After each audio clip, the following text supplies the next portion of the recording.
മോട്ടറോളയുടെ Motorola edge 50 നിയോ എന്ന പുതിയൊരു smart phone ഇപ്പം ഇന്ത്യൻ മാർക്കറ്റിൽ ലോഞ്ച് ചെയ്തിട്ടുണ്ട്. ഈ ഒരു സ്മാർട്ട് ഫോൺ 24,000 രൂപ പ്രൈസ് റേഞ്ചിലാണ് വരുന്നത്. ഈ ഒരു വീഡിയോയിൽ നമ്മൾ നോക്കാൻ പോകുന്നത് മോട്ടറോള എഡ്ജ് 50 നിയോ എന്നുള്ള സ്മാർട്ട് ഫോണിന്റെ ഒരു സ്പെസിഫിക്കേഷൻ അനാലിസിസ് ആണ്. അപ്പം നമ്മൾ ആദ്യം ഡിസ്പ്ലേയുടെ കാര്യം നോക്കുകയാണെന്നുണ്ടെങ്കിൽ 6.4 ഇഞ്ചിന്റെ ഡിസ്പ്ലേ ആണ് ഇതിൽ വരുന്നത്. അപ്പം അത്യാവശ്യം കോമ്പാക്ട് ആയിട്ടുള്ള ഒരു ഡിസ്പ്ലേ സൈസ് ആണ് ഇത് എന്നൊക്കെ പറയാവുന്നതാണ്. ഇപ്പോഴത്തെ ഒരു ഇതിൽ പൊതുവെ 6.67 അല്ലെങ്കിൽ 6.78 ഇഞ്ചിന്റെ ഡിസ്പ്ലേ സൈസ് ഒക്കെയാണ് വരാറ്. ആ ഒരു ടൈമിൽ 6.4 ഇഞ്ചിന്റെ ഡിസ്പ്ലേ സൈസ് എന്ന് പറയുന്നത് അത്യാവശ്യം കോമ്പാക്ട് സൈസ് ആയിട്ട് തന്നെ നമുക്ക് കണക്കാക്കാവുന്നതാണ്. പിന്നെ 1.5K റെസൊല്യൂഷൻ ഈ ഒരു ഫോണിൽ വരുന്നുണ്ട്. ഫുൾ HD റെസൊല്യൂഷനേക്കാളും ബെറ്റർ ആയിട്ടുള്ള റെസൊല്യൂഷൻ വരുന്നുണ്ട്.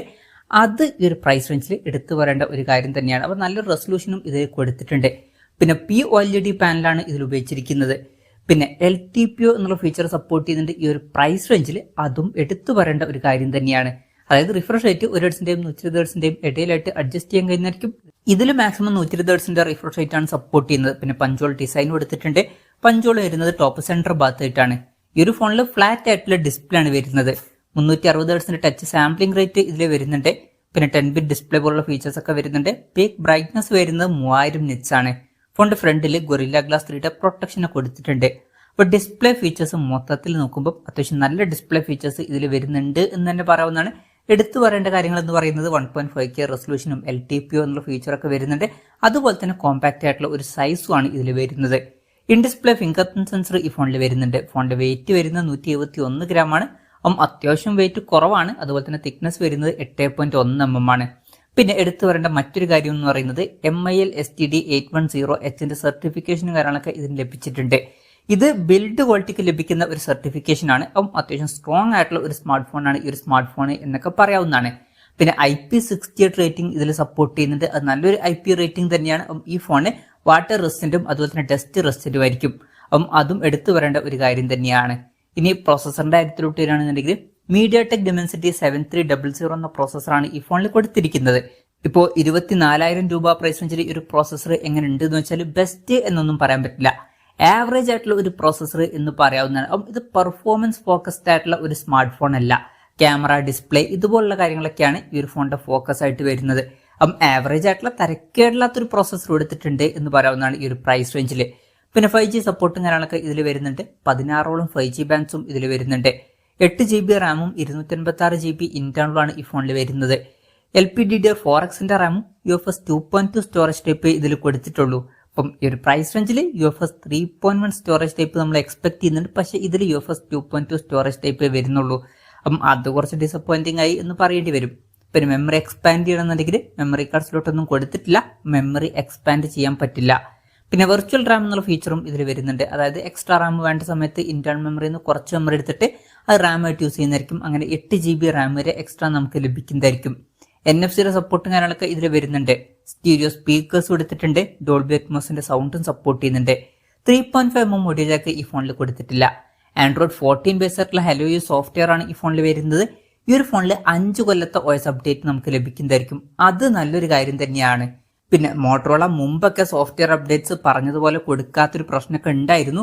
ഈ ഒരു ഫോണിൽ അതുപോലുള്ളൊരു പ്രശ്നം ഉണ്ടാവില്ല എന്ന് നമുക്ക് പ്രതീക്ഷിക്കാവുന്നതാണ്. എന്തായാലും 5 കൊല്ലത്തെ OS അപ്ഡേറ്റും കാര്യങ്ങളൊക്കെ ഇത് ലഭിക്കുമെന്നുള്ള കാര്യം അവർ പറഞ്ഞിട്ടുണ്ട്. ഇനി ക്യാമറയുടെ കാര്യം പറയുകയാണെന്നുണ്ടെങ്കിൽ ഈ ഒരു ഫോണിന്റെ ഒരു ഫോക്കസ് ആയിട്ട് വരുന്ന ഒരു കാര്യം ക്യാമറയാണ്. ഫോണിന്റെ പിന്നിൽ ട്രിപ്പിൾ ക്യാമറ സെറ്റപ്പ് കൊടുത്തിട്ടുണ്ട്. 50 മെഗാ പിക്സലിന്റെ f1.8 അപ്പേഴ്സിൽ വരുന്ന മെയിൻ ക്യാമറ സെൻസറാണ് ഈ ഫോണിൽ വരുന്നത്. ഇത് സോണി LYT700Cയുടെ സെൻസറാണ്. വോയിസിന്റെ സപ്പോർട്ട് ഇതിൽ വരുന്നുണ്ട്. അപ്പോൾ നല്ലൊരു മെയിൻ ക്യാമറ സെൻസർ ഒക്കെ ഇതിൽ കൊടുത്തിട്ടുണ്ട്. പിന്നെ 13 മെഗാ പിക്സലിന്റെ f2.2 അപ്പേഴ്സിൽ വരുന്ന അൾട്രാ വൈഡ് ആംഗിൾ ലെൻസും കൊടുത്തിട്ടുണ്ട്. മൂന്നാമത് 10 മെഗാ പിക്സലിന്റെ f2.0 അപ്പേഴ്സിൽ വരുന്ന ഒരു ടെലിഫോട്ടോ ലെൻസ് ആണ് വരുന്നത്. ഇതിൽ 3x ഒപ്റ്റിക്കൽ സൂം സപ്പോർട്ട് ചെയ്യുന്നുണ്ട്. വോയിസിന്റെ സപ്പോർട്ടും വരുന്നുണ്ട്. ഈ ഒരു പ്രൈസ് റേഞ്ചിൽ തന്നെ നമുക്ക് ടെലിഫോട്ടോ ലെൻസ് ലഭിക്കുന്നുണ്ട്. അത് എടുത്തു പറയേണ്ട ഒരു കാര്യം തന്നെയാണ്. പൊതുവെ ഈ ഒരു പ്രൈസ് റേഞ്ചിൽ വരുന്ന ഫോണുകളിൽ ടെലിഫോട്ടോ ലെൻസ് കാണാറില്ല.